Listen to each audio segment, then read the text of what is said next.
Hello again, hunters. Pull up a chair and get comfy, because we've got a lot to cover. Competition winners, your chance to break the game on purpose, and more answers straight from our devs' brains. So let's get into it.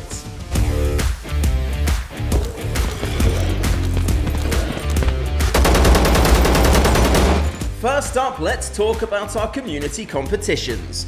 Both the screenshot competition and the prologue speedrun have now wrapped up, and we've got to start with a massive shout out to everyone who got involved. For the screenshot competition, we honestly need to apologize a little bit for the absolute psychological torment this put some of you through. The lengths you went to, the wild situations you created, all to cram as many corpses into one frame as possible, all for a bunch of stickers. It's impressive and a little bit disturbing. And while we won't be paying for your therapy sessions, sorry not sorry, we are throwing in some extra stickers to help ease the pain, plus a game code for you to give to a friend so they can experience a little bit of what you did too. Now let's take a look at some of the carnage that unfolded. In third place with a solid 77 corpses is Pikachungus, who stacked bodies like a champ.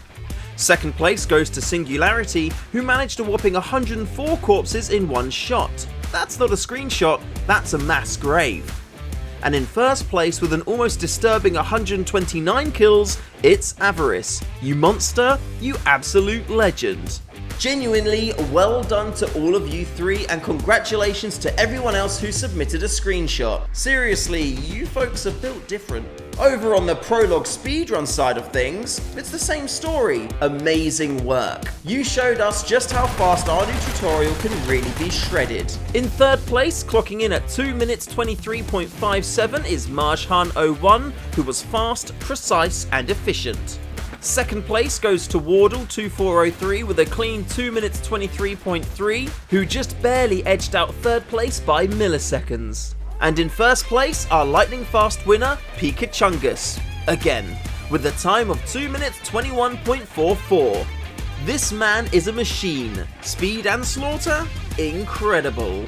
Huge congratulations to you three. We'll be in touch to sort out your prizes, and a big thank you to you all for getting dug in, sharing your strategies, and for discovering a few bugs we missed along the way. Honestly, we're grateful you broke it, because that leads on nicely to what we're talking about next. Yep, that's right, we're officially recruiting community testers to help us break the next update so we can patch it up before it hits everyone else. We don't want what happened at the start of the Steam Summer Sale to happen again, and again, we are sorry about that. So, if you've ever wanted to poke around in the radioactive wilds, find weird bugs, and watch the game glitch in spectacular fashion, now's your chance. We'll be kicking off public testing on Monday of our next update via the public testing beta on Steam. No passwords, no messing around, just select the public beta on Steam and you're in. And here's the fun part. We're putting a bounty on who can find the most new bugs. You'll get 1 point for finding a bug, 1 point for providing a video of said bug,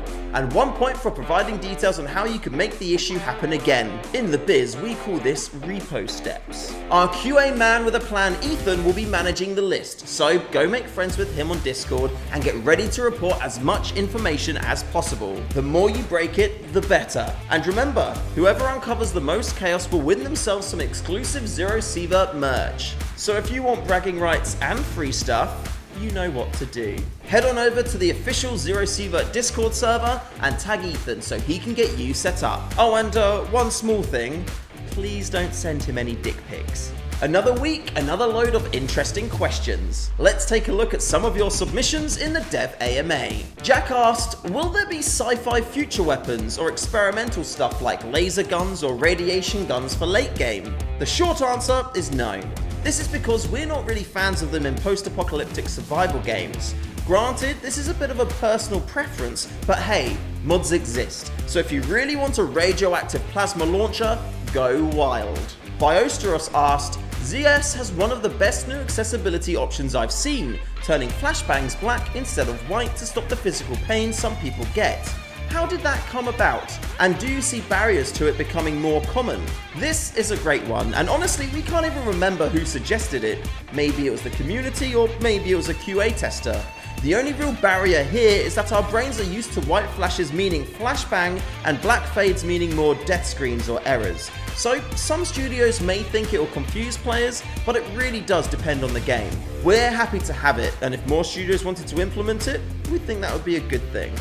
And Shmakimo, or Shmimo, asked, is multiplayer still a possibility or has that been tabled? We hate to break it to you, but yeah, it's been tabled. So grab a drink, pour one out, and enjoy the solo chaos instead. Again, we've had so many great questions this time round, so we'll keep answering more in the next video. Keep them coming, the weirder the better. Link to the thread is in the description. Last week, the most reported issues were Steam Deck, hard, and graphics. For Steam Deck, we still see your reviews and feedback that the experience isn't quite there yet. This is why we'll be doing another update to improve the experience on deck and controller, and why we want you guys to help us test out the new build. Still, if there's anything really standout that needs changing, please do let us know. And if you'd like to test it early and see what else is in there, drop Ethan a tag on Discord. For hard, we know that ZERO Sievert can feel a little unforgiving at times. We've all been in extraction when a herd of boars just happen upon you.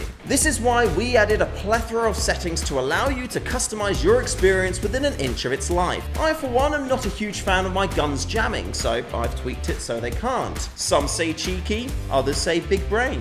You can do this for pretty much everything health and damage related, so give it a go and see if your luck improves. You can also tweak your difficulty in-game at any point, so consider it more of a on-the-fly tweakable setting. And for graphics, we understand that the art style may not be everyone's flavor, but we think it gives the game a certain charm. Granted, getting killed by enemies covered partially by cover, buildings, or foliage is quite the opposite of charming, but there are some graphic settings you can tweak to make enemies more visible. Anything beyond that is probably a dev issue, so let us know in the Discord. And that's it for this one. Huge thanks again to everyone who took part in the competitions, volunteering your time to break the game, and firing off your best questions. If you're enjoying ZERO Sievert, then drop us a Steam review. It honestly helps way more than you think. Smash that subscribe button so you never miss an update, and join the official Discord to swap stories, find bugs, and ask us your spiciest AMA questions. Good luck out there, hunters, and as always, take what you can, give nothing back.